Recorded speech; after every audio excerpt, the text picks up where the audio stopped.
그림 속에서 역사를 생각하고 공부하는 시간, 스토리 한국사입니다. 고조선이 멸망한 후에 본격적으로 우리나라에 삼국이 등장했죠. 바로 고구려, 백제, 신라입니다. 이 삼국은 한강 유역을 차지하면서 나라를 더욱더 발전시켰는데요. 그리고 왕권을 강화하고 또 백성들의 마음을 하나로 모으기 위한 불교도 받아들였었죠. 자, 이렇게 그림이 하나하나 완성해 갈수록 여러분 역사가 한눈에 들어오시나요? 자, 오늘 만날 그림은 어떤 것인지 한번 알아볼까요? 안녕! 오늘 우리가 그릴 그림인데요. 사람들이 나눠져 있네요. 맞아요. 저건 집인 것 같아요. 초가집이랑 기와집 같은데요. 금으로 만든 상자도 보입니다. 그 안에 또 알이 들어있을까요? 궁금하네요. 삼국은 전쟁을 통해서 여러 부족들을 모아서 바로 하나의 국가로 통합해 갑니다. 이러한 과정에서 지배층 사이에 서열이 생기고 또 정복당한 백성들이 노비가 되면서 점차 신분 제도를 확립해 가죠. 자, 그런데 여기서 신분이란 자신의 사회적 위치가 혈통에 따라서 정해지는 것을 말하는데요. 삼국은 이러한 엄격한 신분 제도로 나라를 다스려 갔습니다. 특히 이 신분은 자신들이 개인의 능력에 따라서 정해지는 것이 아니라 태어나면서부터 정해지는 것이었기 때문에 바꾸기가 쉽지 않았어요. 그리고 또 이 신분이란 거는 세습되었기 때문에 부모의 신분이 곧 자식의 신분이 되었던 것이죠.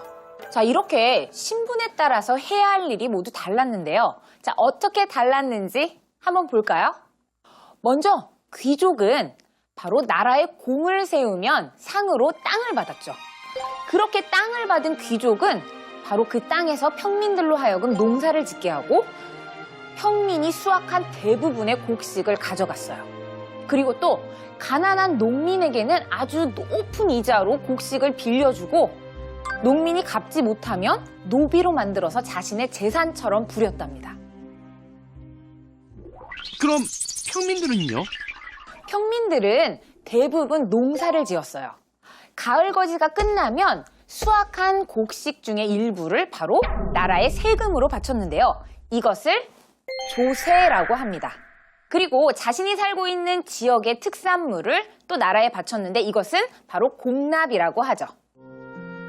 네? 그럼 평민들은 조세도 내고 공납도 낸단 말이에요? 맞아요. 그래서 이 평민들의 삶은 굉장히 힘들었죠. 그리고 또 나라에서 추진하는 공사장이 있으면 거기에 가서 일도 해야 되고 또 전쟁이 일어나면 남자들은 농기구를 버리고 바로 무기를 잡고 전쟁에 나가서 싸워야만 했죠. 이것을 바로 역이라고 합니다. 그런데 평민보다 더 힘든 삶을 살았던 신분이 하나 있었는데요. 자, 그 신분은 바로 평민보다 낮은 최하층 계급인 천민이었습니다. 천민의 대부분은 노비였는데요. 이 노비들은 재물처럼 취급이 되어 사고 팔렸고요. 또 왕실이나 관청에 소속되기도 하고 또 귀족의 소유가 되어서 각종 일을 다 도맡아 했답니다. 그리고 가난한 농민들이 빚을 갚지 못해서 바로 노비가 되는 경우도 있었고요. 또 전쟁에서 지거나 죄를 지으면 바로 노비가 되기도 했답니다. 그런데 이 신분제도는 다 삼국에 있었는데요. 특히 이 신라의 신분제도가 매우 독특했다고 합니다. 무엇이었는지 한번 살펴보러 갈까요? 골품 제도는 신라 사람들의 신분을 모두 골품으로 나눈 제도였죠. 왕족이었던 골적에는 성골과 진골, 왕족이 아닌 사람들인 두품은 1두품에서 6두품까지로 6단계로 그 신분을 나누었어요. 3두품에서 1두품은 일반 평민으로 주로 농사를 지어 생계를 유지했어요. 또 4두품에서 6두품은 귀족이었지만 관직에는 오를 수 없었어요. 그래서 능력이 뛰어난 6두품들의 불만이 많았죠. 가장 높은 계급인 성골은 아버지와 어머니가 모두 순수한 왕족 혈통이어야 했어요. 이 성골은 왕이 될 수도 있었죠. 진골은 성골 다음의 신분으로 귀족 계급을 말해요. 아버지와 어머니 중 한쪽은 왕족이고 한쪽은 귀족인 경우를 말하며 최고 벼슬에 오를 수 있었죠. 이렇게 고구려 백제, 신라의 이 삼국의 백성들은 바로 신분에 따라서 사는 집과 또 입는 옷이 달랐는데요. 우리 어떻게 달랐는지 한번 살펴볼까요? 먼저 삼국의 백성들은 대개 3배나 7개 섬유로 만든 갈포로 만든 옷을 입었는데요. 이 옷감들은 굉장히 거칠었기 때문에 아주 또 바람이 잘 통했어요. 그래서 바로 우리 조상들은 매우 추운 겨울을 보낼 수밖에 없었죠. 반면에 귀족들은 바로 촘촘하게 짜여진 비단이나 또는 풀솜을 넣은 옷을 입었죠. 농민들은 바로 그 초가집에서 살았고요. 귀족들은 아주 커다란 기와집에서 살았다고 하네요. 자, 이렇게 삼국시대 사람들의 생활 모습과 문화를 알 수 있는 결정적인 단서가 있는데요. 그것은 무엇일까요? 바로 무덤입니다. 자,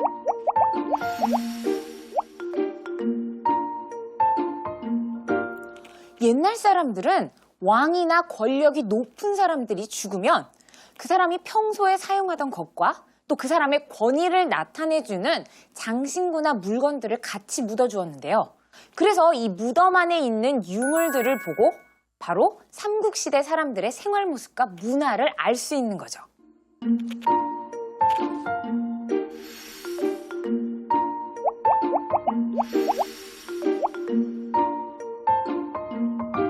고구려의 고분벽화입니다. 고분이라는 것은 옛 사람들의 무덤을 말하는 것이고요. 벽화라는 것은 벽이나 천장에 그려진 그림을 말하는데요. 장군총을 먼저 볼까요? 장군총은 돌을 쌓아서 만든 거대한 돌무덤인데요. 고구려 초기에는 죽은 사람을 묻은 다음 그 위에 돌을 쌓아서 만든 돌무지 무덤이었어요. 그리고 그 후에 돌로 방을 만들고 흙을 쌓은 굴식 돌방 무덤이 만들어졌는데요. 이 굴식 돌방 무덤은 돌로 만든 이 방에 벽화를 그려서 고구려 사람들의 모습을 알 수 있답니다. 이러한 굴식 돌방 무덤 중에 하나인 무용총을 볼까요? 무용총은 당시 고구려 사람들의 차림새를 알 수 있죠. 무용총의 서쪽 벽에는 수렵도라는 그림이 있어요. 고구려 사람들의 패기 있는 모습과 뛰어난 사냥 솜씨를 알 수 있죠. 이 벽화는 북쪽에 있는 황해도 안악분에 있는 무덤 안에 그려진 그림입니다.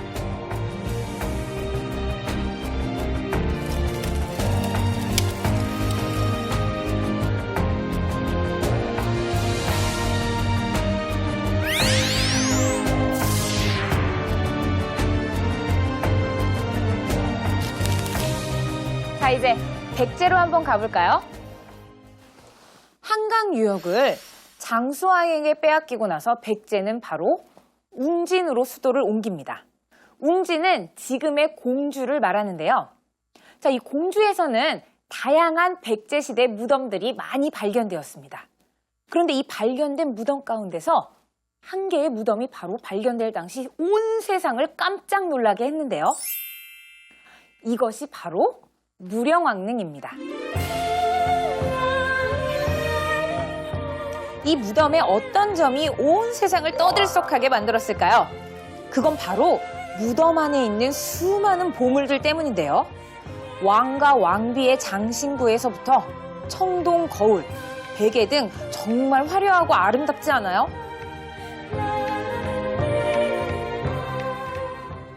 보물도 보물이지만 이 무령왕릉은 무덤 자체만으로도 건축적으로나 예술적으로 아주 중요한 가치를 지니고 있답니다. 여러분 혹시 고구려의 돌무지 무덤 기억하시나요? 백제도 초기에는 이 고구려처럼 무덤의 양식이 비슷했는데 점차 굴식 돌방 무덤이나 벽돌 무덤으로 변해가기 시작했습니다. 특히 무령왕릉의 연꽃무늬 벽돌은요, 바로 가로 쌓기와 세로 쌓기를 반복해서 벽을 쌓아 올렸는데 이것이 정말 화려하고 섬세한 아름다움을 보여주고 있죠.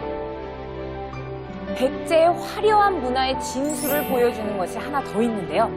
그것은 바로 금동대학로입니다. 얼마나 정교하게 만들어졌는지 여러분 보시면 깜짝 놀랄 정도입니다.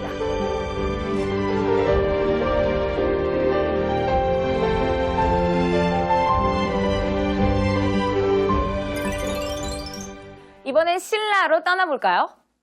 신라에는 바로 별명이 하나 있는데요. 그것이 뭐냐면 바로 황금의 나라입니다. 그만큼 황금으로 만든 유물들이 무덤 안에서 굉장히 많이 발견됐는데요. 여러 유물들 중에 가장 눈길을 끄는 것이 금관인데요. 금관은 실생활에서 쓰던 게 아니고 장례나 제사 등의 의식 때 사용하려고 특별히 만든 것으로 짐작하고 있어요. 여기서 궁금증이 하나 생기는데요. 신라에서 만들어진 이 황금 유물들이 어떻게 여태까지 도둑맞지 않고 보존되어 있는 것일까요?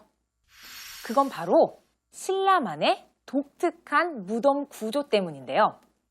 고구려와 백제는 돌로 방을 만들어서 그 안에 유물을 넣고 바로 벽화를 그렸었죠. 그런데 신라에서는 이러한 돌방 대신에 나무판으로 상자를 만들고 그 안에 관과 유물들을 넣고 바로 돌을 쌓고 그 위에 흙을 덮었는데요. 바로 이것을 돌무지 덧널 무덤이라고 합니다. 물론 고구려처럼 이렇게 벽화를 그리기에는 쉽지 않은 구조지만 유물들을 안전하게 지킬 수 있는 구조였죠. 삼국의 생활 모습과 문화에 대해서 알아보았는데요. 자, 한 나라가 더 있습니다. 이 나라는 어떤 나라일까요? 힌트를 드릴게요.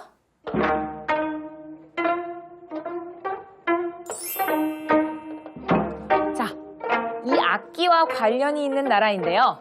바로 가야입니다. 자, 그럼 여기서 가야의 건국신화는 무엇인지 들어보러 갈까요? 지금의 김해에는 가야라는 나라가 있었습니다. 가야에는 왕이 없어 9명의 족장들이 백성들을 다스리고 있었어요. 어느 날 김해 구지봉에서 신의 소리가 들려오자 족장들은 백성들을 모아 신이 하라는 대로 춤을 추며 노래를 불렀어요. 거부가 머리를 내놓아라. 만약에 내놓지 않으면 구워서 먹으리. 그러자 하늘에서 금으로 만들어진 상자가 내려왔어요. 상자 안에는 6개의 황금알이 들어있었죠.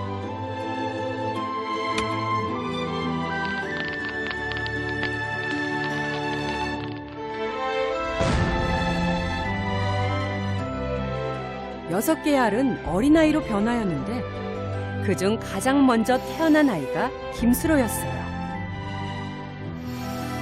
김수로는 금관가의 왕이 되었고 나머지 아이도 각각 다른 5나라의 왕이 되었죠. 자, 이렇게 가야의 건국신화에서도 바로 알이 나타났는데요. 삼국이 건국될 무렵 이 낙동강 유역에는 철기 문화가 보급되면서 바로 여러 나라들이 모여서 가야 연맹을 이루었습니다. 자, 그리고 이 가야 연맹을 이끌었던 김해 지역에서 나타난 금관가야가 있었는데요. 이 금관가야가 있던 김해 지역에는 철광석이 굉장히 많이 있었어요. 그래서 이 금관가야 사람들은 이 철로 농기구도 만들고 또 무기도 만들었는데요. 특히 금관가야 사람들은 이 철판을 아주 얇게 만드는 그런 기술을 가지고 있었죠. 그래서 갑옷의 무게를 굉장히 줄였는데요. 갑옷이나 투구, 그리고 말머리, 가리개 등이 있는데요. 자, 그리고 이 가야에서는 바로 우수한 토기 제작 기술도 가지고 있었습니다. 그런데 어느 날 이 금관가야에게 백제가 찾아오게 됩니다. 가야흐로 5세기 한강 유역을 고구려에 빼앗긴 백제는 가야와 바다 건너 있는 외를 끌어들였습니다. 금광가야 역시 신라에게 맞서기 위해 백제와 동맹을 맺었죠. 가야와 외의 연합군은 먼저 신라로 쳐들어갔습니다. 그러나 고구려 광개토 대왕은 신라에 5만의 병력을 보내 이를 막고 금광가야까지 쳐들어갔죠. 금광가야는 엄청난 타격을 받고 쇠약해지고 말았습니다. 가야는 5세기 후반 한강 유역을 둘러싼 삼국의 치열한 대립을 틈타 대가야를 중심으로 다시 성장합니다. 그런데 6세기에 이르러 신라가 크게 성장하면서 가야는 백제와 신라 양쪽 나라에서 압박을 받게 됩니다. 뿐만 아니라 가야의 여러 나라들 사이에는 의견이 갈라져 어려움을 겪었죠. 결국 진흥왕 때 대가야는 멸망하면서 가야는 역사 속으로 사라지고 맙니다. 이렇게 역사 속에서 사라져버린 가야지만 가야의 우수한 철기 문화가 일본에 전파되었는데요. 3세기 후반부터 5세기 후반까지 일본에서 발견된 한반도 유물을 보면 가야 계통의 유물이 굉장히 많았다고 합니다. 자, 이렇게 가야뿐만 아니라 삼국도 다른 나라와 교류를 했는데요. 가까운 나라 중국에서 선진 문물과 사상을 받아들이고 또 일본과도 외교 관계를 맺었습니다. 이러한 과정 속에서 중국과 삼국의 선진 문물들이 바로 일본으로 전해져서 일본이 국가를 성립하는 데 많은 영향을 끼쳤습니다. 삼국의 문화가 일본에 전해졌다는 사실을 잘 말해주고 있는 유물이 바로 이것입니다.